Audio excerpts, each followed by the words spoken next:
સંજીવની બુટી જેવા ફાયદા છે આ વૃક્ષના. શરીરને લગતી દરેક બીમારીઓ માટે રામબાણ ઈલાજ. સીસમનું વૃક્ષ મજબૂત લાકડા માટે જાણીતું છે અને ફર્નિચર બનાવવામાં સૌથી વધુ વપરાય પણ છે. આ વૃક્ષની છાલ ભૂરા રંગની અને ખૂબ જાડી હોય છે. તેના પાન નાના અને લીલા રંગના હોય છે, જે પશુચારા તરીકે પૌષ્ટિક માનવામાં આવે છે. આ વૃક્ષના મૂળ ખૂબ ઊંડા હોય છે. આ વૃક્ષને જમીનને ફળદ્રુપ બનાવનાર માનવામાં આવે છે. તેના લીલા પાન, મૂળ અને થડ ઔષધીય ગુણોથી ભરપૂર માનવામાં આવે છે. તેના ફૂલ નાના નાના પીળા સફેદ ગુચ્છાઓના રૂપમાં આવે છે. સીસમના વૃક્ષની લાકડી મજબૂત લાકડા તરીકે વપરાય છે. સીસમના પાનમાંથી નીકળતો ચીકણો પદાર્થ ઘણા રોગોની સારવારમાં પણ વપરાય છે. આયુર્વેદિક ડૉક્ટર જણાવે છે કે સીસમની છાલ, પાન અને મૂળ ઔષધીય ગુણોથી ભરપૂર હોય છે. સીસમના પાનનો ઉકાળો પાચન તંત્રને મજબૂત બનાવવામાં ખૂબ જ મદદરૂપ થાય છે.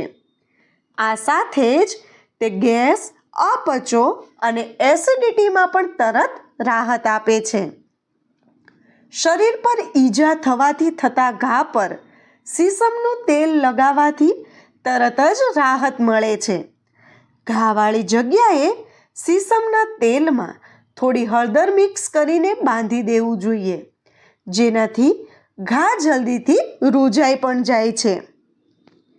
આ સાથે ફાટેલી એડીઓ પર સીસમનું તેલ લગાવવાથી ફાટેલી એડીઓ સારી થઈ જાય છે. સીસમના પાનના રસનું સેવન લોહી શુદ્ધ કરવામાં મદદગાર સાબિત થાય છે. આયુર્વેદમાં સીસમનું ખૂબ જ મહત્વ છે. સીસમના પાન ચાવીને ખાવાથી મોંમાંથી આવતી દુર્ગંધ અને દાંતના દુખાવામાં રાહત મળે છે. આ ઉપરાંત સીસમનું તેલ દાંતના દુખાવામાં ખૂબ લાભદાયક હોય છે.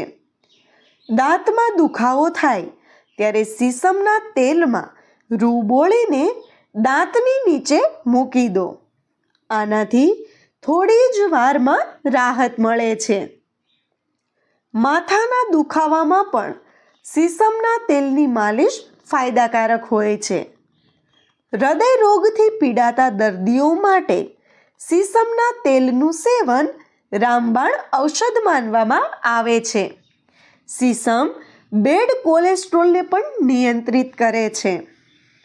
સીસમનું વૃક્ષ ધાર્મિક દ્રષ્ટિએ વિશેષ મહત્વ ધરાવે છે.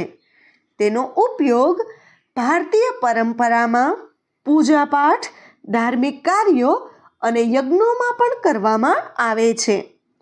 એવું માનવામાં આવે છે કે સીસમની લાકડીમાંથી બનેલી વસ્તુઓ જેવી કે માળા, પૂજાની ચોકી અને હવનના સાધનોમાં સકારાત્મક ઉર્જા હોય છે અને તે ઈશ્વરના આશીર્વાદ પ્રદાન કરે છે.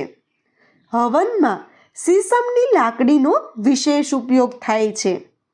એવું માનવામાં આવે છે કે તેના બળવાથી વાતાવરણ શુદ્ધ થાય છે અને આસપાસની નકારાત્મક ઉર્જા પણ નષ્ટ થાય છે.